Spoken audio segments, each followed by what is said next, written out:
Never know. Bob, it just so happens that I like my job, and I'm good at it. Well, of course you're good at it, but can't you see how concerned I am? You're in danger every minute of the day, Meg. It worries me sick. Bob, I didn't... You mean you're really worried about my work?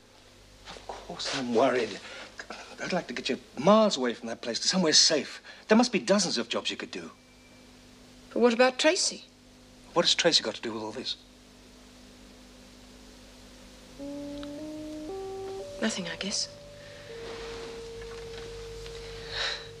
I know it sounds crazy, Bob, but I really love that awful place. I'm needed there. And every now and again I can help one of those women. I don't want to leave Wentworth. And I'll never let anyone pressure me into that decision. No matter how much I cared for them. Meaning me? Yes.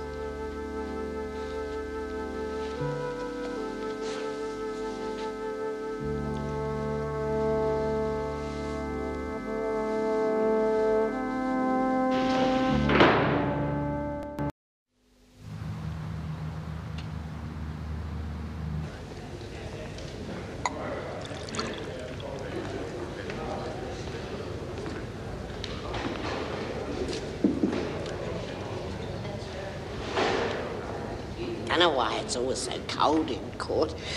No wonder them judges wear fur coats. Silence. All stand, please. Here we go.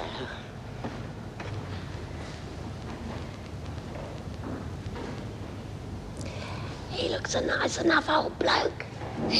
What? Be seated, please. The court is now in session. All persons having business before the court are hereby commanded to give their attendance, and they shall be heard. God save the Queen. The Queen versus Wordsworth. What a match, eh? Your Honour, if it please the court, I appear for the Crown. If it please the court, I appear for the appellant. Thank you, Mr. Baldwin. You may proceed. If it please the court. The matter before your Honour is the appeal of Elizabeth Josephine Wordsworth against the decision of Mr. Justice Smart. In no way does my client wish to question the court in which the case was heard, but rather we seek to establish our grounds of appeal in terms of the severity of sentence. While refraining from giving a detailed review of the evidence as given in the case, I shall endeavour to establish that the circumstances indicated a significantly reduced culpability on the part of my client, a fact which, in our opinion, was overlooked at the time of sentence.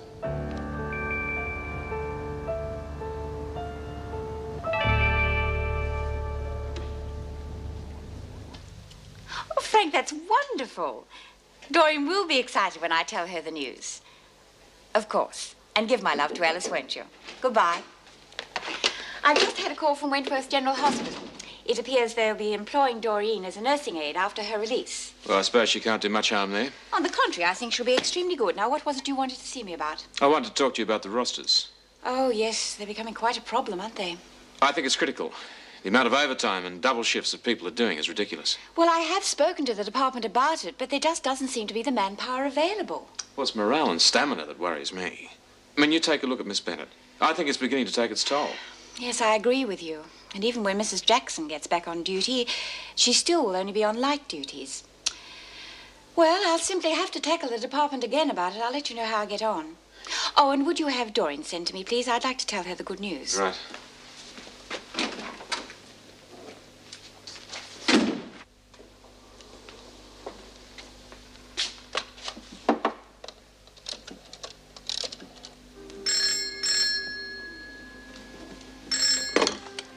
Classic Interiors. Hi, Jim.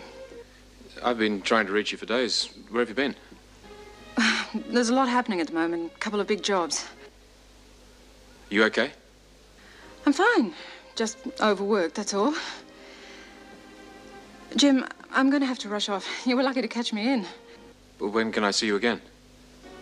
It's a bit hectic now. Could we leave it till later? Look, I must rush. I'll see you later.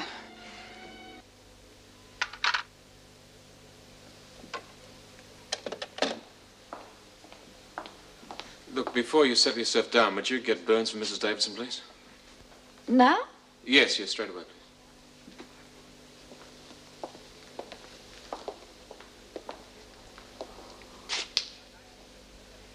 In 1967, in the case The Crown versus Hammersley, we have a clear example of diminished responsibility. I cite page 610 from the transcript, in which Mr. Justice Gordon refers to the matter. In his judgment, he quotes this. Yes, His Honour quotes this. Where it can be manifestly demonstrated that the motive for an assault... Excuse me, Your Honour, this isn't what I wanted to hear him saying. You're not happy with your counsel? Oh, yeah, he's real good.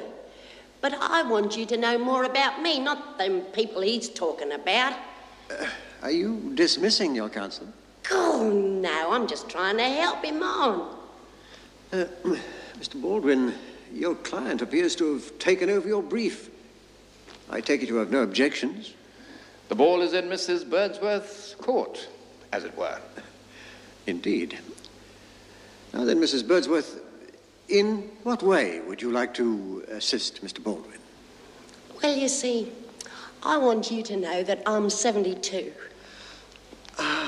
And I got a crook ticker. It could go on me at any time. I do have documentation. No, I'm sure that won't be necessary.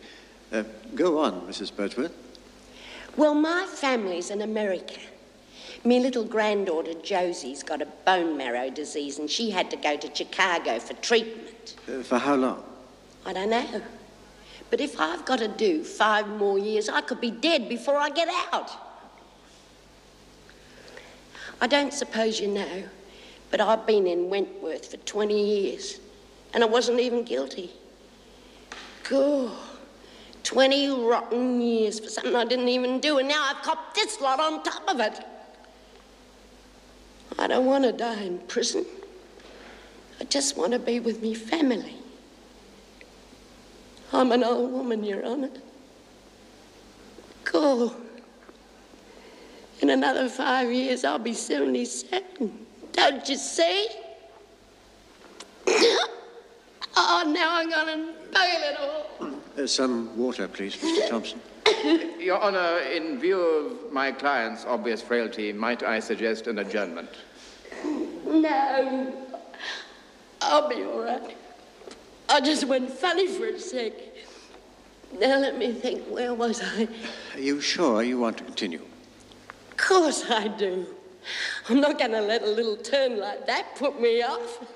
Mrs. Burnsworth, I admire your tenacity. However, I have no wish to see you in discomfort.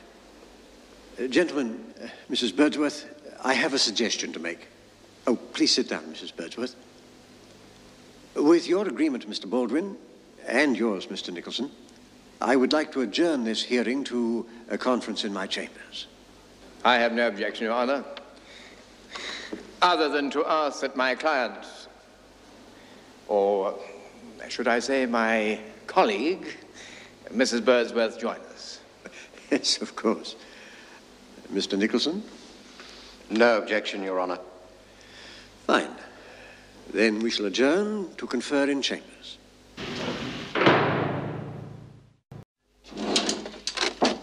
Come in.